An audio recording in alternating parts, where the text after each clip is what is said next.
Hello po, good morning. Narito tayo sa Bagong Kalsada, dito sa aking area na banda. Kapitbahay lang din. Yan po, ang mayari oh. Si Jeep, palitin. May problema sa kanyang sakyan. Ito po gagawin natin, ano? Honda CR-V, Gen 2. Tumawag po siya sa akin. Nagka-problema siya. Ayaw niya matanggal yung kanyang kagsapuli. Papalitan kasi ng wheel seal yan. May tagas, no? Diyan sa ilalim.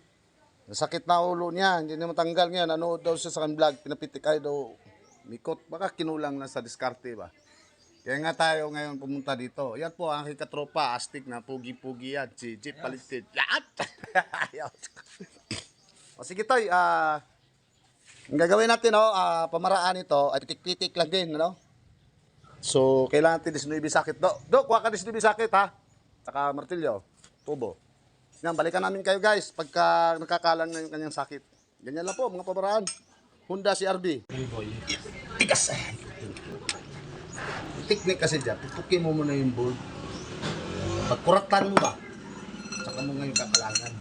Nakailang kayo kalang nung ayaw talaga. Ako lang, isang beses ko ginawa. Isa lang pala eh. Kaya hindi mo nadadaan. Okay na yan, Toy? Yung start mo. Diyan guys, tinukod sa lupa. Tubo. Disinibi sakit. Pitik-pitik lang po, guys. Fire! Ayun.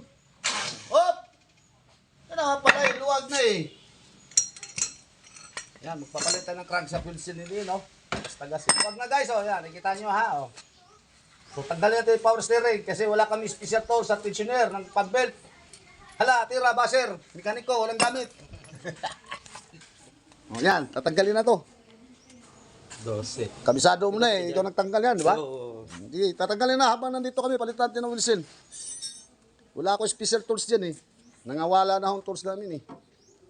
Yan, master. Mekaniko rin yan. Dati yan, nagtisda yan.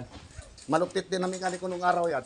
Kalimutan na ako ngayon yan. Dahil yan ay hanap buhay na muna sa kuti-kuti. Tapo ng fluid pare. O takip-tag, kunin mo. Nahulog tat. Gaganon mo. Tatapon yan. O sige, okay na, pwede na. Naging master na po niya yan dahil siya lang nagkubi-kubi sa kanyang sarili ng sakyan. Nahulugtan na. Kita mo? Yan. Mayroon na wheel seal doon, ha? Meron doon. Nakaready na. Matagal ko na ito katropa, ho. Taon na kami dito nagkasama-sama. Sama kami sa hirap ginawa. Takbo kami na unit. Minsan sablay. One way. Ganyan lang ang buhay. Ngayon, tagilid niyan. Mahal na ako gasolina. Mahal. Wala. Sinabi mo na nga, tumawag ka para mekaniko. Oo, kaya marunong sa'yo. Iba mekaniko, hindi na ano yun. Kasi marunong ka pala eh. Yan ang sira Eh, ako, inaya ko lang, nilaro ko lang. Pero pagka bahala ka na dyan. Hindi na kita eh. Ito na guys, tanggal na si Puli. Yan, ang init. Ay, nako, walang word guys, sorry. Tuko niya. Hindi natin yung tagas, saka na yung basahan mo, boss. Problemado sa dito eh. Ngayon, nilihaan natin itong gilid. Wala namang masama eh. Total labas lang naman yan. Lagyan natin ng Vitagrip panigurado kasi matakpan yan. Kung may tagas yan dito, siyempre ikot ang makina mo, mabubulwas yung langis, kakalat. Tapos para sabay palitan ng wheel seal. Diba? Kasi mukhang bago pa wheel seal mo, nilagyan ng Vitagrip. Squatin lang yan. Sabog-sabog yung langis ay, kaya dadalhin putos Cagayan Valley. Puputaros lang ng bagyo. Nahirap naman, pagka hindi natin palitan, baka maubusan ng langis. Tingnan ko lang kung hindi siya matanggal dito sa screwdriver ko. Ayan o. Ha? Para maluwag yung housing mo, amigo.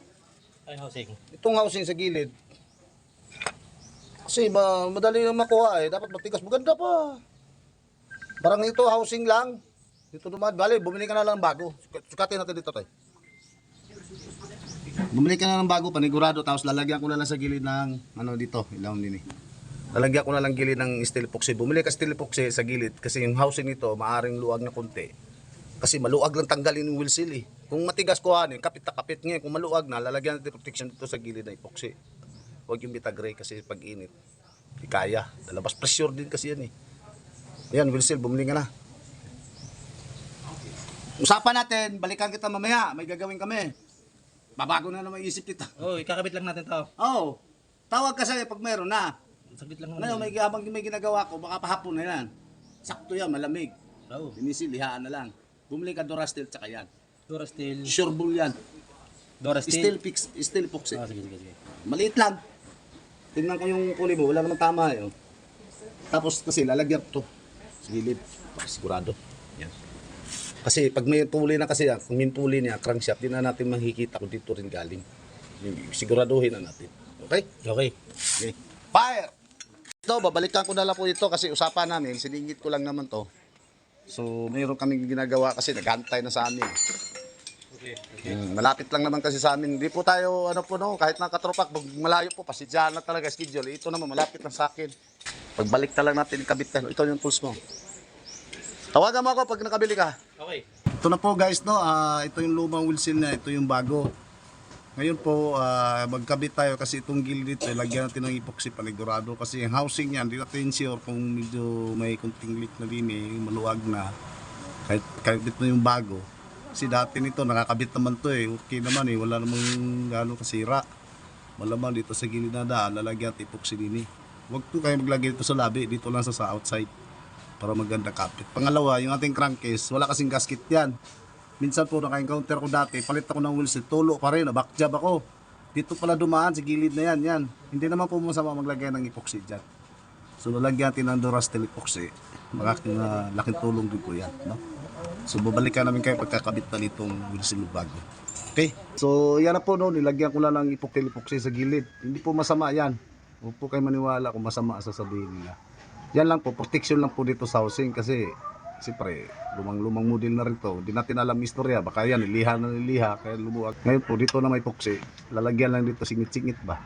Kasi hindi natin makikita pag may puli na. Tingnan nito, may puli na po ito. No? Kakabitan natin. May guide po yan, ano? Yan, kanal para sa kanyang kunya. Huwag nyo lang pirsahin, alalay lang ba? Tapos lagyan nyo na padulas-dulas din Labi, no? Para swak na swak. Para hindi mo pirsa ating wheel seal. Guys, kanina pa ako kami nagpandar. Pandarin lang uli para sa inyo. Okay, start! Yan. Kanina pa po yan, ano? Pinandar namin, wala nang tagas niyan, ha? Tuyo na po yan. Yun lang po, ganun lang po gagawin, ano?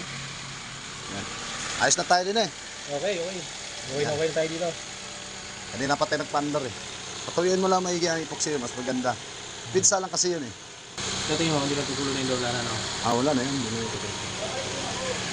Okay. Ito na po no mga guys no, amigo, finish work na po ako dito Honda CR-V Gen 2 no, tinatawag nila Gen 2 generation ba? 1 generation, 2 generation. Yan.